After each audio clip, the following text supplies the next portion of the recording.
안녕하세요. 저는 지금 9살 된 딸아이와 단둘이 살고 있습니다. 4년 전 이혼했거든요. 제가 이혼녀라고 하면 안쓰러운 눈빛을 보내는 사람들이 많지만 오히려 저는 제 발로 그 미친 집안에서 빠져나온 게 신의 한 수라고 생각이 들 만큼 지금 생활에 만족하고 일도 잘 풀려서 돈도 더 많이 벌며 살고 있네요. 아이에게 아빠가 없다는 게 미안하긴 하지만 그래도 성인이 되고 나면 저를 이해해 주겠죠? 제가 이혼하게 되었던 이유, 비가 많이 오니 그날이 생각이 나서 캔맥 하나 딴 김에 술술 적어보려 합니다. 전 남편은 참 일하기 싫어했어요. 저는 결혼과 동시에 전업이었는데 남편이 하도 관둔다, 그만하고 싶다 노래를 불러서 불안한 마음에 직장을 구하게 됐습니다. 그나마도 조건 괜찮은 곳 들어가서 적응하려던 차에 아이가 생겨서 딱 1년 일하고 쫓겨나다시피 관두게 됐었어요. 애 어느 정도 크고 나면 다시 일하려고 아이 2돌 되기 전까지 밤새 가며 공인중개사 공부했고 기적적으로 3년 만에 합격해서 바로 옆 동네 업체에 취직하게 됐습니다. 아이 등하원 때문에 어쩔 수 없이 시어머니 도움을 받게 됐습니다. 어머님은 차로 15분 거리에 살고 계셨고 저 일하기 전에는 손녀딸이 아무리 이뻐도 절대 안 도와준다고 하셨어요. 그러다가 제가 이제 공인중개사 일하기 시작하니까 그럼 등하원만 도와주겠다 하시더라고요. 등하원 도우미 시터 구하기도 어려운 동네였고 고양이 손이라도 필요한 때라 어머님 도움 너무 감사하게 받으면서 일했습니다만 저는 솔직히 말해 벌이가 변변치 않았습니다. 인센을 거의 못 가져왔으니까요. 그때 남편이 또 관두고 싶다 역병이 도지는 바람에 저도 너무 스트레스 받다 보니 그냥 남편더러 육아휴직 내라고 했습니다. 남편은 대기업 다니고 있었고요. 연봉 8천 정도 되던 사람입니다. 육아휴직 내니 이것저것 제하고 나면 한 달에 150만 원 정도 들어오더라고요. 그걸로 세 식구가 어떻게 먹고 삽니까? 제가 또 평소 180만 원, 계약 좀 성사시키면 250에서 300만 원 정도 받았는데 남편 씀씀이가 솔직히 해펐어요. 구두도 늘 어디 장인한테 수제로 맞추는 거 좋아해서 신발장에 그 사람 구두만 2천만 원 어치는 있을 겁니다. 그리고 가디건도 아무거나 안 걸치고 꼭 연예인들이 입고 나오는 100만 원이 넘는 것들, 반팔티 하나도 10만 원이 넘습니다. 뭐 대기업 다니니 그럴 수도 있다 치지만 결혼하고 나서 생활비에 딱히 여유롭지가 않은데도 그런 생활을 하니 저랑도 당연히 부딪혔죠. 저는 명품이라고는 가방 딱 1개 있고 그것도 결혼하면서 예물로 받은 겁니다. 그것 말고는 인터넷에서 몇천 원 하는 원피스나 반팔티 같은 거 입고 다니고 그랬어요. 저라도 안 아끼면 어쩔 땐 진짜 시금치 살 돈도 없었거든요. 저는 참고로 남편한테 생활비 받았었고 저 일하니까 그나마 주던 생활비도 깎더라고요. 지금 생각하면 그지 같은 놈이었지만 그 당시에는 시어머니랑 남편의 세뇌? 가스라이팅 때문인지 전업인 제가 스스로 한심하게 생각돼 돈 관련된 사항은 제 입장을 주장하기가 어렵더라고요. 맞아요. 저는 할 말 잘 못하며 살았고 사람들은 제가 너무 착하고 순하다고 했지만 제 스스로 생각하기에 바보같이 살았던 것 같아요. 어머님한테도 부당한 대우 받으면서 제대로 할 말도 못하고 살았거든요.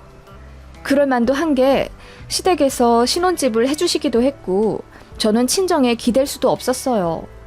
친정엄마는 저 대학생 때 돌아가셨고 친정아빠는 편찮으셔서 시골에 내려가 요양하고 계시거든요. 혈압이 안 좋으셔서 최대한 저 잘 살고 있는 모습만 보여드리고 싶었고 제가 결혼하고 나서 남편과 시댁으로부터 스트레스 받는 걸 차마 말씀드릴 수도 없었어요. 그런 상황이니 이혼은 더더욱 생각을 못했죠. 혹시라도 아빠 또 쓰러지실까봐. 예전에도 비 엄청 오는 날 한 번 쓰러지셨던 적이 있는데 워낙 빗줄기가 센 날이라 길 한가운데서 쓰러졌어도 주변 사람들이 우산 쓰느라 바빠 보지도 못했어요. 골든타임 넘기기 직전 아슬아슬하게 병원 가서 겨우 사셨고 그 후유증으로 하시던 일도 관두고 시골 내려가신 거예요. 제가 그런 상황이라는 걸 남편도 너무 잘 알고 있었고, 처음에는 장인어른 걱정해주는 마음에 감동했지만, 시간이 지날수록 제 친정 상황을 역으로 이용하며 저를 깎아내리더라고요. 남들은 장인어른이랑 술도 한잔하고 낚시도 다니면서 용돈도 받고 그런다던데 나는 한 번도 그런 거 못했네. 사위사랑은 장모라던데 장모님한테 맛있는 보쌈 한 번 얻어먹지도 못하고 내 친구들은 처가 가면 아주 손님 대접 받으면서 기가 살더라. 아, 그래. 그렇게 생각할 수도 있겠다. 미안해. 남편은 그런 식으로 저한테 무안을 주며 처가가 없는 자신의 신세를 한탄했지만 정말로 아쉬워서 그러는 게 아니라는 걸 저도 알고 있었어요. 그냥 저 기죽이면서 본인 하고 싶은 대로 떵떵거리면서 살고 싶었던 거죠. 그 덕분에 남편은 저 만삭 때도 밤새도록 친구들이랑 놀며 잔소리 한 번 듣지 못했고 집에 들어오면서 양말도 옷도 여기저기 허물처럼 벗어 내팽개쳤지만 전 아무 말 하지 않았습니다. 그럴 만도 한 게 시어머니도 저를 엄청 구박하셨거든요. 앞서 말했다시피 시댁에서 집을 해주셨다는 이유로 걸핏하면 말도 없이 현관 도어락 비번을 맘대로 치고 들어와 집안 살림 이것저것을 간섭하셨습니다. 예, 도마에 김치국물 다 물들었잖니? 내가 어떻게 하라고 했어? 아, 어머님, 저도 햇빛 소독하려고 했는데 요 며칠 계속 날씨가 흐려서. 그럼 과탄산 소다라도 써가면서 지울 노력을 해야 할 것 아냐? 집안 꼴은 또 이게 뭐니? 바닥엔 이거 왜 이렇게 흠집이가 있어? 내가 이러라고 집 사준 줄 아니? 남들은 집이 없어서 안달인데 너는 떡하니 생긴 집을 소중하게 여길 생각을 좀 해야지. 에휴, 이래서 친정에서 잘 배운 애를 데려다 결혼시켰어야 했는데. 어머님, 바닥에 그 자국은 남편이 의자 떨어뜨려서 그렇게. 됐다. 넌 애가 입만 열면 핑계만 줄줄이 나와. 에휴, 마음에 안 들어 정말. 어머님은 그렇게 폭풍 같은 구박을 하시고는 제 말도 듣지 않은 채 나가시곤 했고, 그런 일이 반복되면서 도어락 소리만 들어도 가슴이 뛰고 한밤중에도 식은땀을 흘리며 깨는 불안 증세가 지속됐어요. 사람 많은 곳 가면 어지러우면서 정신을 못 차리기도 해서 병원에 갔더니 공황장애, 불안장애, 우울증 다 증상이 있다더군요. 그래서 약 처방을 받았더니 그걸로 시어머님이랑 남편이 또 난리였습니다. 스펙도 변변찮으면 건강이라도 좋을 것이지.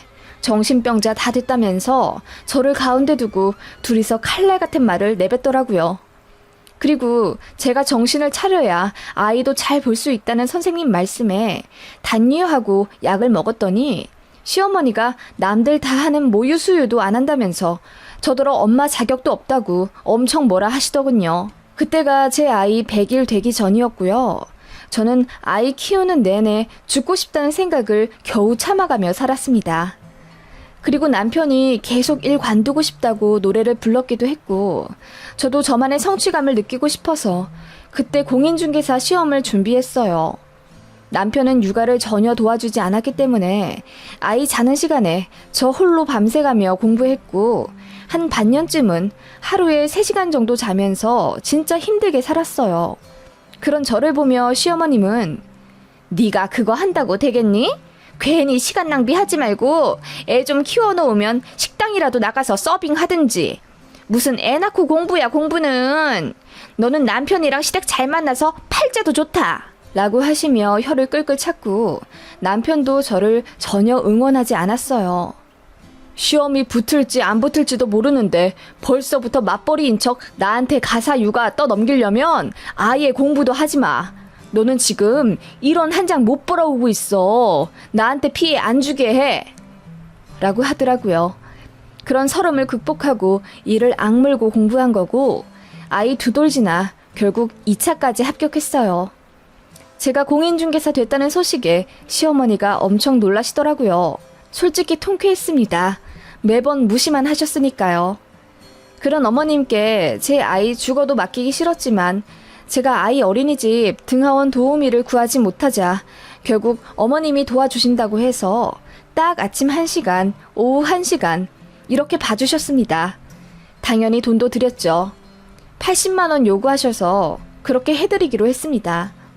그렇게 하고 있는데 남편이 또 일 관두고 싶다고 난리를 쳤고 어머님도 그럴 바에 육아휴직 쓰고 좀 쉬고 와이프가 벌어온 돈으로 살아보라면서 아들 편을 드시더라고요. 저는 중개사 사무실 들어간 지 얼마 되지도 않은 상태였는데 너무 부담이 됐어요. 그런데 남편이 저랑 상의도 없이 이미 UQ를 내고 왔더라고요. 그래서 어머님더러 남편이 이제 UQ 쓰니까 등하원 도와주러 안 오셔도 된다고 하니까 첫마디가 왜? 나한테 80만 원 주기 싫어서 그러니? 이러시더라고요. 그럼 남편이 떡하니 집에 있는데 어머님 도움을 받아야 하는 겁니까? 어이가 없어서 이제 남편이 아이 등하원 시키겠죠. 그러려고 육아휴직 낸 거잖아요. 그랬더니 돈 번다고 유세 떠느라 시어머니한테 대든다고 난리치시더라고요. 진짜 무슨 말을 못했습니다. 남편도 어머님이 아침 오후로 왔다 갔다 하는 게 귀찮았는지 그냥 본인이 등하원 시키겠다고 어머님 오지 못하게 했고 저는 남편에게 아이를 오롯이 맡긴 채 일을 다니게 됐습니다. 쉬고 싶다고 노래를 불렀던 사람이라 UQ 내내 딱 아이 등하원만 시키고 집에 있는 내내 게임만 하더라고요. 그리고 제가 퇴근하고 집에 오면 바로 바톤 터치해서 밖으로 나갔습니다. 육아하느라 너무 힘들고 지친다면서 우울증 올 것 같다고 하시더라고요. 어머님도 걱정하시면서 우리 아들 애 보느라 힘들어서 어쩐대? 얘 어머마 일 좀 빨리 끝내고 올 순 없니? 무슨 애 엄마가 6시 넘어서 퇴근하고 그래? 네 사무소 사장한테 말해서 한 4시쯤 퇴근시켜 달라 그래. 그래서 네가 애 하원 정도는 시켜야지. 우리 아들 애 보느라 우울증 온대잖니? 라고 하시더군요. 제가 정신과 약 먹을 때는 집에 들어앉아서 애나 보는데 뭐가 그리 힘들어서 정신병이 걸렸냐면서 저더러 의지가 약하고 정신력이 부족하다 어쩐다 그렇게 잔소리를 하시더니 정작 본인 아들이 육아 때문에 힘들다 어쩌고 하니까 그런 반응을 보이시더라고요. 심지어 남편이 UQ 내고 집에서 하는 일은 정말 딱 아이 등하원입니다. 애 밥도 제가 다 해놓고 가서 남편이 아침 저녁으로 데워주기만 하면 되고 지 밥은 지가 시켜 먹었어요. 배달 음식 값도 한 달에 100만 원 정도 나왔던 것 같네요. 저는 집에 혼자 있으면 배달 음식도 단 한 번도 안 시켜 먹었어요. 돈도 안 버는데 혼자 배달 음식 시켜 먹으면 양심 없다고 하도 눈치를 줘서요. 그렇게 빨래 설거지도 안 하면서 뭐가 그렇게 힘들다는 건지. 그럴 거면 다시 회사 나가라니까 그건 또 싫다네요. 3년 꽉 채웠을 거라는데 승진 욕심도 없고 대기업 들어간 게 용할 정도였습니다. 그래도 저라도 자리를 잡아야 하니 일 열심히 다녔습니다. 그렇게 1년 정도 지났을까? 우울하다던 남편은 어느 순간부터 생기 발랄해져 있더라고요. 근데 말문 트인 아이가 어느 날 그러더라고요. 엄마, 세영이 집에는 엄청 큰 물고기가 있다? 세영이? 세영이가 그래? 아니, 내가 봤어. 어제 세영이 집에 갔을 때 봤어. 우리 정아 세영이 집에 갔다 왔어? 언제? 저는 모르는 일이었어요. 아이가 친구 집에 갔다니. 남편한테 물으니 우물쭈물하면서 어제 하원하고 집에 오는데 정아가 친구 집에 가고 싶다고 엄청 쪼르더라고. 그래서 갔다 왔지. 이러더라고요. 솔직히 아이 엄마는 다른 집 아빠 불편해 하거든요. 그래서 남편도 같이 갔냐고 물으니 그렇다고 하더라고요. 그래서 제가 차라리 그럴 때 당신은 같이 가지 말고 그냥 집에 있다가 다 놀면 데리러 가고 그렇게 하라고 했어요. 그리고 감사의 의미로 마카롱이나 쿠키 같은 거 드리라고. 그런 식으로 대처 방법을 알려줬더니 신경질을 내면서 알아서 한다고 하더군요. 그런데 그 이후로 아이 입에서 그 세영이라는 친구 이름이 자주 나왔습니다. 세영이랑 카페에 갔다, 같이 마트에서 장 봤다, 같이 드라이브 했다 어쩌고 저쩌고 하는데 저는 너무 놀랍기도 하고 그 세영이라는 엄마한테 너무 미안해지더라고요. 남편 말로는 제 아이가 졸라서 어쩔 수 없이 같이 갔다는데 그 엄마가 제 남편 때문에 얼마나 불편해 하실까 싶어서 남편한테 세영이라는 친구 엄마 전화번호 혹시 알고 있냐고 물었더니 갑자기 길길이 날뛰더라고요. 내가 그 엄마 번호를 어떻게 알아? 진짜 어이없다. 아니, 그 엄마한테 미안하고 고맙다고 인사하려고 그러지. 내가 알아서 한댔잖아. 내가 육휴 내고 애 다 보고 있는데 당신이 왜 참견이야? 그럴 거면 다시 일 관두고 전업하든지. 라고 화내면서 나가더라고요. 그 세영이라는 애 이름만 올려도 예민하게 굴어서 말도 못했습니다. 결국 제가 아이 어린이집 선생님한테 여쭤봤어요. 세영이라는 친구 보호자 전화번호 좀 알 수 있냐고요. 그랬더니 개인정보법 위반이라 알려드릴 순 없고 제 번호를 그 엄마한테 전달해 줄 수는 있다고 하시더라고요. 그래서 제가 제 번호 남기면서 너무 감사해서 기프티콘이라도 보내드리고 싶으니 꼭 좀 연락 달라고 했는데 2주가 넘도록 묵묵부답이었습니다. 그 사이 아이한테 얘기 듣기로는 거의 매일 하원시마다 그 세영이라는 아이와 노는 듯 했고요. 그러던 어느 주말 이상한 일이 있었습니다. 모처럼 온 가족 시간을 내어 시어머님도 같이 동네 큰 정육식당에 갔어요. 규모가 크고 주말이기도 해서 사람이 붐비더라고요. 다 먹고 제가 결제를 하고 있는데 어떤 여자가 저희 시어머님한테 아는 척하면서 인사하더라고요. 어머님이 당황하신 듯 제 눈치를 좀 보시더니 예전에 잠깐 등하원 시켰을 때 만난 아이 친구 엄마라면서 당황하시더라고요. 제가 고개를 갸웃하던 찰나 제 아이가 어딘가를 가리키며 세영이다! 세영아! 하면서 달려가더군요. 제가 너무 반가워 그 아이에게 가서 네가 세영이니? 반가워. 나 정아 엄마야. 너희 엄마는 어디 계셔? 라고 물었더니 그 아이가 어딘가를 가리키더군요. 손가락을 따라 고개를 돌리니 그곳엔 저희 시어머니와 반갑게 인사했던 그 여자였습니다. 제가 저 정아 엄마예요. 말씀 많이 들었어요. 너무 감사하다고 제가 인사 좀 제대로 드리고 싶었는데 라고 했더니 그 여자가 해실거리며 웃더니 고마워 하실 필요 없어요. 정아가 어찌나 예쁜지 제 딸 같거든요. 정아 아버님도 매너가 좋으셔서 저도 별로 안 불편하고요. 걱정 안 하셔도 돼요. 공인중개사 하신다고 들었어요. 바쁘실 텐데 개의치 마시고 업무에 집중하세요. 제가 정아랑 잘 놀아줄게요. 라고 하며 제 곁을 떠나더군요. 근데 이상한 점은 남편도 분명 그 여자를 봤거든요. 근데 제 앞에서 아는 척을 안 했어요. 완전 모르는 사람인 척 굴더니 나중에야 서로 인사하더군요. 시어머님이 그 여자를 잘 아는 것도 이상하다 생각은 들었습니다. 그래서 어머님께 여쭸더니 오며 가며 몇 번 봤다. 참 살갑게 잘하네. 몇 번 안 봤는데 인사도 저렇게 상냥하게 하고 라고 하시더니 저더러 저런 것 좀 배우라고 또 잔소리 하시더군요. 제가 남편에게 얼굴 잘 알고 있으면서 왜 아는 척 안 하고 있었냐고 물으니 못 봤대요. 못 볼 각도가 아니었거든요. 좀 이상하다 생각은 들었지만 주말 내내 너무 정신이 없고 사무소장님한테도 업무 전화가 와서 잠깐 나가 있느라고 깜빡 잊었습니다. 아예 일심이 안 든다고는 말 못하겠어요. 둘이 뭔 사이라도 되나? 싶은 마음이 안 들었다면 거짓말이겠지만 설마 아이들 데리고 그런 사이가 됐으려나 싶은 생각에 고개를 흔들며 떨쳐버렸거든요. 그러다가 제가 이제 모처럼 오후 반차를 쓰게 됐습니다. 남편한테 반차 썼다고 말했더니 그럼 자기는 스크린이나 치겠다며 저더러 아이 하원을 해달라 부탁하더군요. 알겠다 하고 시간 맞춰 아이 어린이집에 갔는데 그 세영이라는 엄마한테 전화가 왔어요. 저 세영이 엄마거든요. 죄송한데 제가 일이 생겨서 저희 세영이 하원을 못할 것 같아요. 혹시 저희 아이 좀 3시간 정도만 봐주실 수 있으세요? 라고 하길래 흔쾌히 알겠다고 했습니다. 그래서 제가 아이 둘 데리고 저희 집에 가서 저녁까지 먹이고 있는데 다 늦어서 그 세영이라는 엄마가 집에 찾아오더군요. 그런데 진짜 이상한 점이 있었습니다. 벨소리가 나기 전 삑삑삑 하는 도어락 비번치는 소리가 났었어요. 그러다가 벨이 울리더라고요. 뭐 헷갈리셨나 보다 했고 별일 없이 아이 친구를 보냈습니다. 그리고 그 직후 남편이 도착했고요. 친구랑 스크린 치고 왔다더군요. 누구랑 쳤냐니 잠깐 눈을 굴리다가 회사 후배랑 쳤다고 하더라고요. 저희 동네에 후배가 살거든요. 그런가 보다 하고 며칠이 지났고 저녁에 퇴근하다가 동네에서 그 남편 후배를 만났습니다. 잠깐 스몰 토크 하다가 제가 며칠 전에 저희 남편이랑 스크린 치셨다면서요.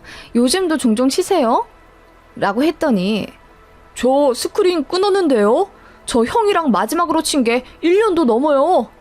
라고 하더라고요. 그때 뒤통수를 망치로 얻어맞은 듯 얼얼하더라고요.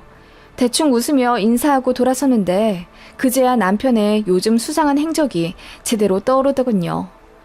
밤에 담배 피러 나간다고 나가선 1시간을 있다 온다거나 핸드폰에 갑자기 비번이 잠겨져 있기도 했는데 이상하게 그 세영이라는 친구 엄마 얼굴이 제 머릿속을 떠나지 않았습니다. 그래서 남편한테 말 안 하고 휴가를 하루 냈어요. 그날 출근하는 척 하면서 나와 집 앞 카페에 있었습니다.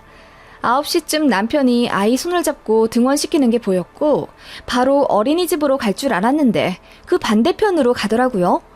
제가 따라가 보니 어딘가에서 전화를 하며 기다리더니 그 세영이라는 친구와 그 엄마랑 같이 만나 등원을 하더라고요. 아이들은 제잘거리며 앞서 걸어가고 제 남편이랑 세영 엄마가 나란히 걸으며 도란도란 얘기를 하며 걷는데 너무 가까이 붙어 있더라고요. 어깨도 계속 부딪히는데 서로 거리 둘 생각을 안 하고 심지어 손도 슬쩍슬쩍 스치는데 가만히 있더라고요. 뭔 얘기를 하는지 둘 다 까르르 웃으면서 세상 행복해 보이는데 그 순간 알았습니다. 남편이 바람이 났고 그 상대가 바로 제 아이 친구 엄마라는 걸요. 그 순간 눈물이 앞을 가리며 쏟아져 버렸어요. 바로 남편한테 가서 따지고 싶었지만 어떻게든 참아야 했습니다. 더 증거를 수집해야 하니까요. 아이들 등원시키고 남편과 그 여자는 또 둘이 나란히 집에 가더라고요. 둘 집이 같은 방향도 아닌데 계속 같이 가길래 숨죽여 따라갔더니 보니까 저희 집으로 향하는 겁니다. 그렇게 너무나도 자연스럽게 그 둘이 저희 집으로 들어갔어요. 너무 충격이더라고요. 바로 따라 들어가 둘 머리 끄댕이를 잡는 상상을 하며 부들대다가 이렇게 해서는 죽도 밥도 안 되겠다 싶어 이 악물고 그날부터 가면을 쓰고 살았습니다. 결정적인 증거를 잡아야 이혼을 해도 위자료를 받지. 그 여우 같은 남편이랑 시어머니한테서는 저만 바보같이 당하면서 애도 뺏기고 쫓겨날 것 같다는 생각에 미쳐버릴 것 같더라고요. 그렇게 쭉 지켜봤어요. 남편 잘 때 손가락 지문으로 비번 풀어 카톡 봤더니 역시나 그 여자랑 불륜인 게 맞더라고요. 애들 등원시키면 둘이 카페도 가고 유원지도 놀러가고 그러나 보더라고요. 남편이 저희 집 비번도 그 여자한테 알려준 흔적도 있고 심지어 모텔도 갔는지 둘이 모르는 침대에 가운 입고 셀카 찍은 것도 있었어요. 저희 남편더러 오빠라 부르면서 애교가 장난이 아니더군요. 전부 다 저장해뒀습니다. 그것만으로도 이미 증거는 충분하다는 생각이 들었어요. 그 여자는 보니까 남편이 해외에 나가 있고 주재원으로 가족들도 따라갈 수 있었는데 거절하고 아이랑 한국에 남아 사는 것 같더라고요. 3개월치 대화를 쭉 유추해서 그 여자 남편 직장도 알아냈습니다. 그렇게 어느 정도 증거도 잡았고 이제 둘이 붙어먹는 그림만 제대로 찍으면 되는 겁니다. 그 와중에 저희 아이 걱정이 되더군요. 제가 아이 붙잡고 그 세영이라는 아이에 대해 물었습니다. 그랬더니 아이가 해맑게 웃으면서 그 엄마도 자기한테 엄청 잘해줘서 좋다고 하더라고요. 그 말에 마음이 너무 쓰렸습니다. 제가 돈 번다는 핑계로 나가 있던 게 잘못이라는 생각에 죽고 싶더라고요. 다행히 애들 앞에서 둘이 스킨십은 안 하는 듯 했습니다. 애들이 전혀 모르더라고요. 블랙박스도 계속 확인했는데 여자가 남편 차에 타기만 하면 불박이 꺼져 있었습니다. 집 도착하면 다시 켜놓는 듯 했고요. 그냥 현장을 잡을 수밖에 없었습니다. 문제의 그날 남편 몰래 휴가를 내고 멀찍이 애 등원하는 걸 지켜보고 있었어요. 그날도 역시나 세영이라는 친구와 같이 등원하고 돌아오는데 이번에는 그 여자 집으로 둘이 손잡고 가더군요. 제가 몰래 따라갔습니다.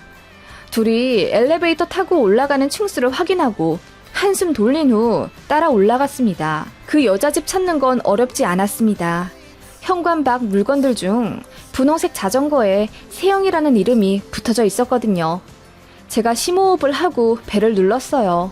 얼굴 안 보이게 옆에 숨어서 눌렀더니 안에서 누구세요? 하는 소리가 들리더군요.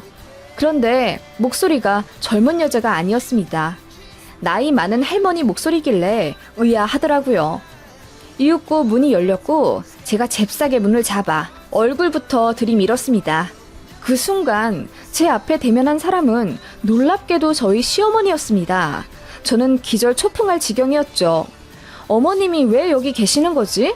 아니, 내가 우리 집에 왔나? 여긴 어디지? 싶은 생각에 혼란스러웠습니다. 그 순간 뒤에서 어머님, 누구예요?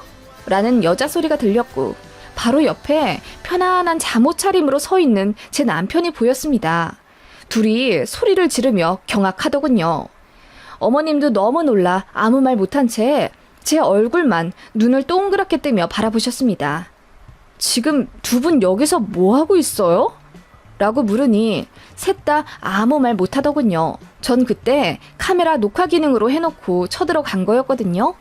제가 핸드폰부터 들이밀자 어머님이랑 남편이 급하게 제 폰부터 뺏어 가더군요. 뭐 하는 짓이냐고 소리를 지르자 어머님이 대뜸 아니, 너 출근 안 했냐? 참나, 너 우리한테 거짓말한 거야?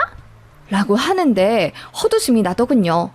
그 여자는 얼굴이 빨개져서는 안방으로 숨어 들어갔더군요. 제가 문을 열라고 소리치며 문고리를 잡고 돌려도 묵묵부답. 그제야 남편이 저를 막아서며 한마디 하더군요. 아, 그냥 세영이 엄마랑 친해져서 놀러 온 거야. 오해는 하지 마. 라고 하길래 제가 소리를 지르며 오해? 친해져?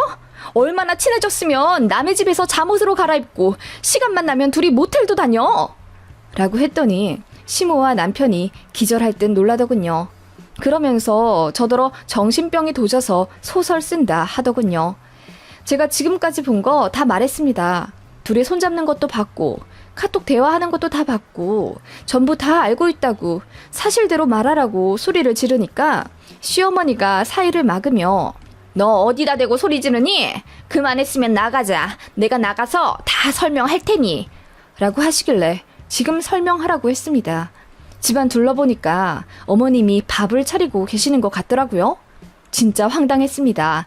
아들의 상간녀 집에서 둘이 편하게 밥 먹으라고 식사도 차리고 있다뇨. 저한테는 생일날 미역국 한번 끓여준 적 없는 시모입니다. 그거 보니 눈이 돌아 안방 쪽으로 향해 소리쳤어요. 당신 남편 어디서 일하는지 다 알아. 내가 지금 당장 그쪽으로 전화해서 알리기 전에 빨리 나와서 이실 짓고 하는 게 좋을걸?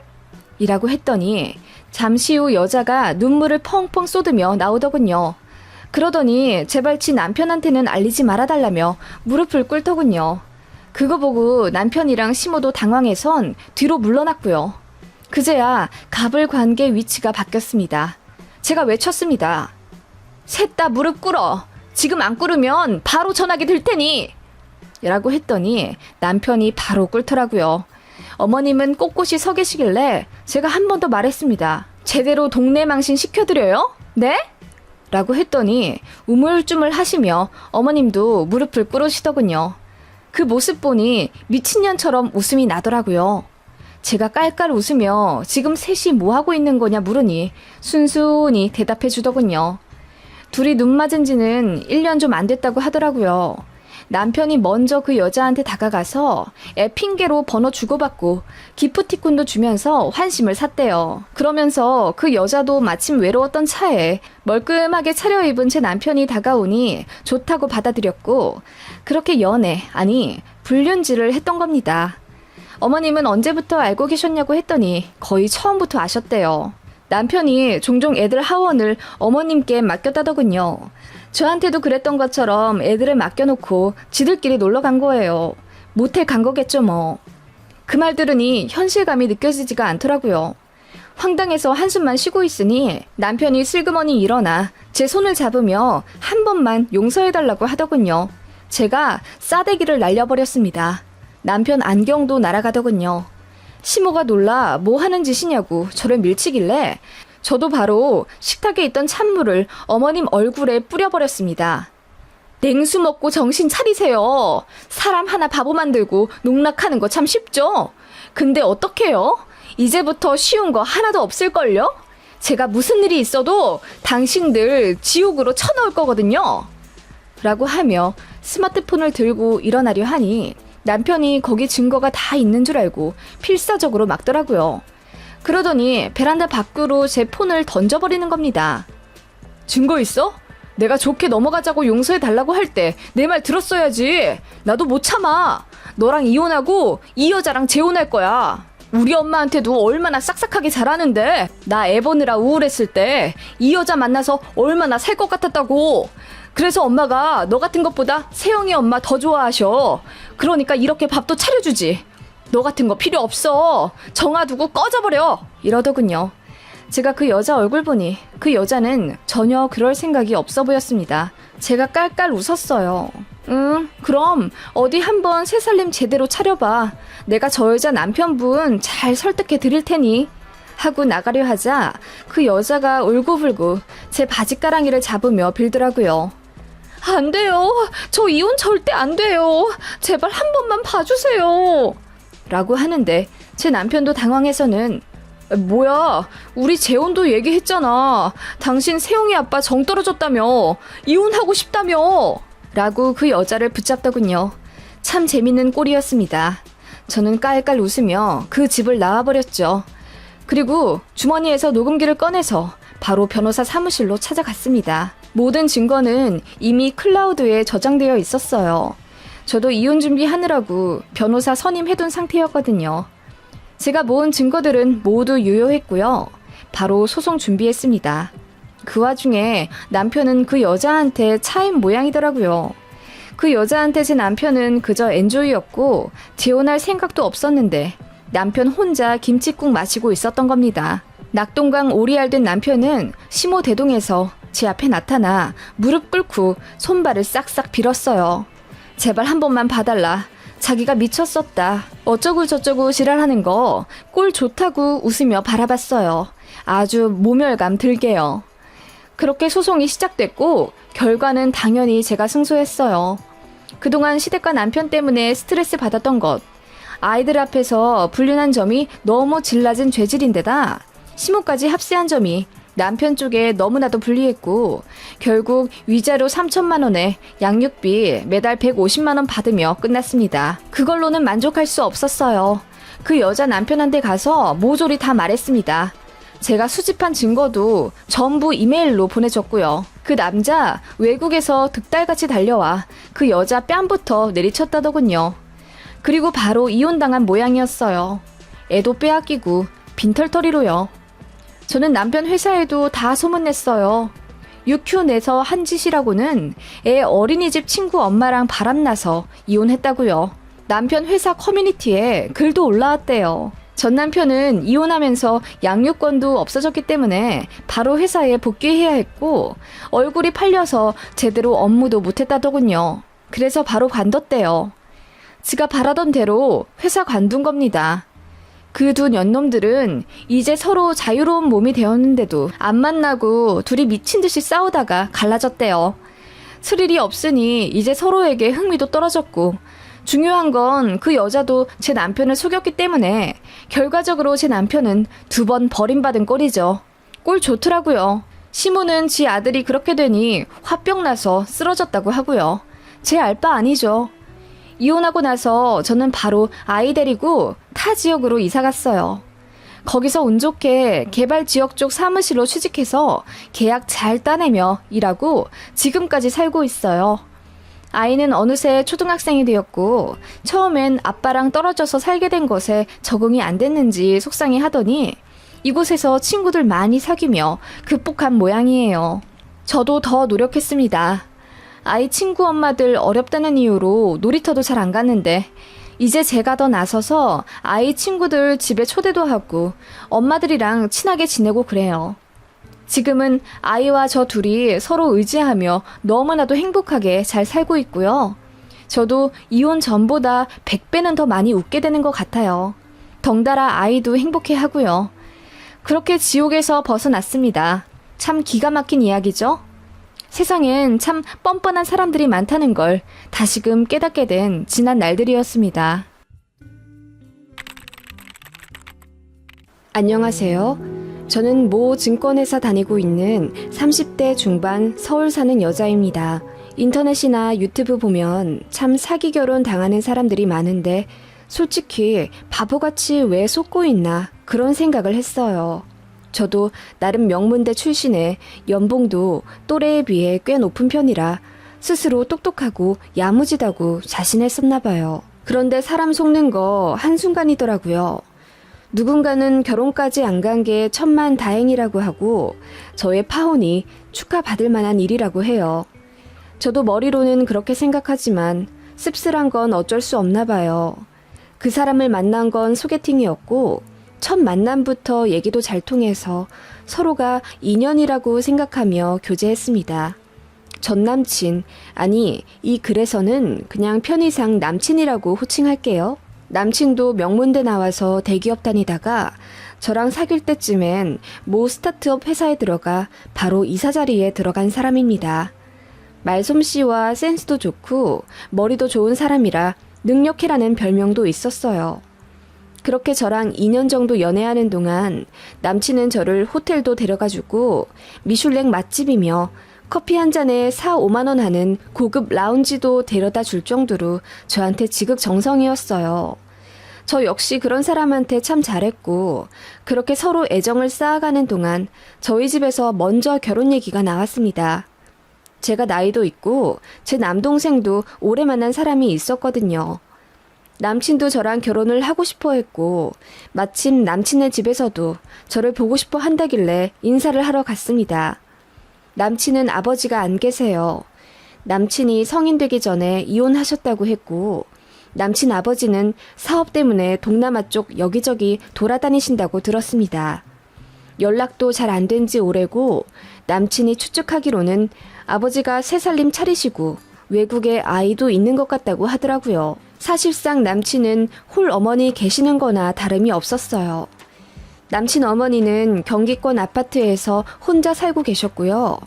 집은 살짝 낡은 느낌은 났지만 저희 온다고 좀 치우셨는지 짐도 별로 없고 그렇더라고요. 처음 인사드리던 날은 저도 예비 시어머니에 대한 인상이 좋았습니다. 인자하시고 약간 선우은숙 느낌 나는 분위기셨거든요. 어서와, 우리 아들이랑 만나줘서 고마워. 라며 재치 있는 말씀으로 물꼬를 틀어주신 덕분에 하하호호 웃으며 2시간 동안 얘기를 나눌 수 있었거든요. 사실 결혼 얘기 오가며 서로의 집 재정 상태를 어느 정도 오픈했었는데요. 남친은 월세 오피스텔에 살고 있지만 어머니 사시는 집은 현재 시세 9억짜리라고 했고 대출이 없는 자가랬어요. 이혼하면서 받은 위자료 일부로 사신 거라고 하면서 남친이 그러더라고요. 우리 엄마 완전 알부자야. 현금 엄청 많으실걸? 이혼할 때 위자료로 2억인가 받으셨댔는데 지금 재산만 한 30에서 35억 정도 될걸? 가평 쪽에 땅 크게 사놓으신 게 호재가 터지기도 했고. 그렇게 말했던 기억이 아직도 생생히 납니다. 저희 집도 아버지가 은행원 지점장으로 퇴직하신 터라 나름 부족하지 않은 편이었는데 남친네 집에 비하면 기죽겠더라고요. 저희 부모님은 서울 외곽 지역에 단독 주택이 있으시고 노후 준비는 잘 되어 있으시긴 하지만 남친네 집처럼 현금이 막 수십억 쌓여 있진 않아요. 아무튼 그런 상황으로 서로 알고 있었는데 예비 시모께서 처음 식사 자리에서 그러시더라고요. 니들 결혼하면 이 집에서 살래? 아무래도 이제 도시 생활 지긋지긋해서 부동산 다 팔고 그냥 가평 내려가서 집 짓고 살려고 하거든. 니들 괜찮다면 여기 들어와서 살아. 인테리어 싹 하면 애 낳고 잘 살만 할 거야. 내가 명의는 바로 니들 부부한테 돌려줄 테니. 라고 말하시길래 말씀만으로도 감사하다고는 했지만 내심 든든한 건 어쩔 수 없었어요. 수도권에서 집 구하기 하늘의 별 따기이고 저나 남편이나 모아둔 돈이 둘 다 합쳐 1억도 안 되는 상황에 당장 청약을 넣는다고 어딜 되겠으며 신혼부부 들어가서 살 곳은 최소 3억 정도는 대출을 더 받아야 하는 상황인데 예비 시어머니께서 수원에 집을 떡하니 주시겠다고 하니 어느 누가 좋지 않겠어요. 남친도 저희 집 인사 와서 그렇게 말하더라고요. 이사하면 지금 어머님 살고 계시는 집에 들어가서 신혼살림 차리려 한다고요. 그 말에 저희 부모님도 너무너무 감사해 하셨어요. 솔직히 결혼 진행 절차 중에서 제일 큰 산이 신혼집 구하기 아니겠어요? 그걸 그렇게 수월하게 넘기니 다른 것들도 척척 진행이 되더라고요. 저희가 결혼하고자 하는 달이 나름 웨딩 비수기여서 날짜랑 웨딩홀 잡기도 쉬웠고, 스드메랑 신혼여행 같은 것도 남친은 전적으로 저한테 다 맡기겠다고 해서 제가 다 알아보고 있었습니다. 설레고 기쁜 마음으로 준비를 해가고 있었어요. 제일 예민한 결혼 준비 비용은 서로 반반씩 부담하기로 했었습니다. 그때 저희가 잡은 비용이 신혼여행까지 총 2,500만 원 정도였고, 적당히 반반씩 부담하면서 남는 돈은 현금으로 갖고 있자고 했습니다. 그리고 남친 쪽에서 무려 9억짜리 집을 해주시는 상황이잖아요. 그래서 신혼집 인테리어는 저희 집에서 해주시겠다고 했습니다. 올 수리하고 들어가는 거라 예산만 5천만 원 정도였고, 가구 가전도 신부 쪽에서 하기로 했습니다. 그렇다 보니 얼추 집에 들어가는 비용만 8천만 원 정도는 되겠더라고요. 그 이상 해주시려면 돈이 좀 모자라셨어요.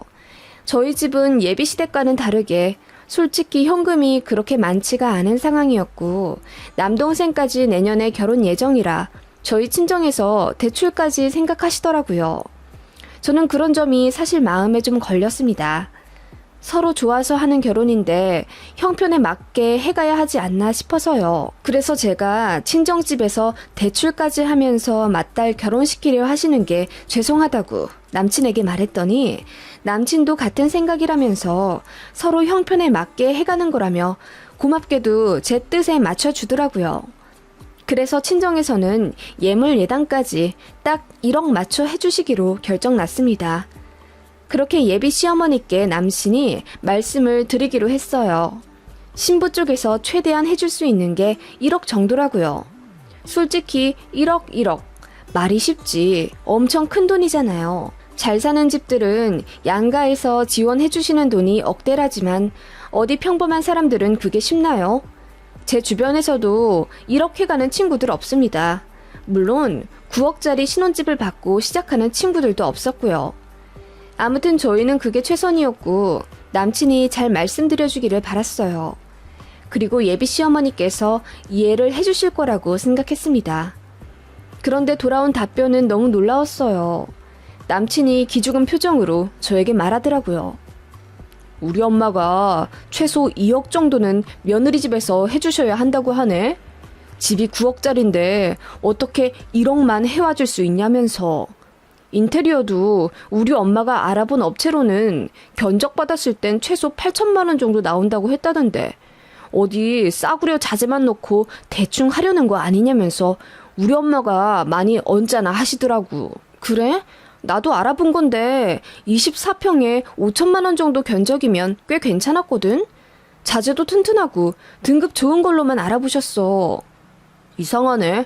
아무튼 엄마도 나름대로 생각이 있으신가 봐. 그러지 말고 우리 엄마랑 단둘이 얘기를 한번 해봐. 내가 중간에 끼는 게 오히려 더 잡음이 생길 수도 있잖아. 솔직히 저도 기분이 상하더라고요. 아무렴 저희 부모님이 맏딸 신혼집에 싸구려 자재로 인테리어를 해주실 분들은 아니잖아요. 그리고 저희 집이 예비 시댁보다 돈이 없는 걸 어떡합니까? 그때 1차로 파혼 생각이 슬그머니 들긴 했지만, 주변 얘기 들으면 다 결혼하기 전에 돈 때문에 한 번씩 부딪힌다고, 이때 현명하게 잘 넘어가야 한다며 까놓고 말해 남자 쪽에서 9억짜리 집을 해오는데 저희 쪽에서 1억만 달랑 해가면 그것도 좀 그렇긴 하단 식으로 말을 하더라고요. 그 말도 맞지 싶기도 하고, 이래저래 복잡한 심경으로 예비시모와 식사 자리를 예약했습니다. 어머님은 역시나 첫 인사 자리 때와 똑같이 인자하고 해맑은 미소로 저를 맞아주셨지만, 말씀하시는 내용은 쓴맛, 매운맛의 연속이었습니다. 그래, 친정집에서 해주시는 게 딱 1억 정도시라면 어쩔 수는 없지. 내가 우리 아들 통해 얘기는 들었어. 사돈 총각도 내년에 결혼한다면서 부담이 되실 수밖에 없겠지. 나처럼 노후가 빵빵하게 준비되어 있지도 않으시고. 근데 은행 지점장 출신이라시면서 평생 재테크도 안 하시고 뭐 하셨대? 아, 네. 제 남동생 운동하는데 프로 만드느라고 2억 정도 깨지셨어요. 지금은 운 좋게 잘 되긴 했지만. 아, 그래. 동생 골프 한다고 했지? 그래. 그게 돈이 많이 들긴 하더라. 뭐 그 정도면 투자하신 거네. 아, 이래저래 어머님 마음에 쏙 들게는 못해가서 죄송해요. 근데 이거 하나는 약속드릴 수 있어요. 저나 저희 부모님도 최선을 다하신 거예요.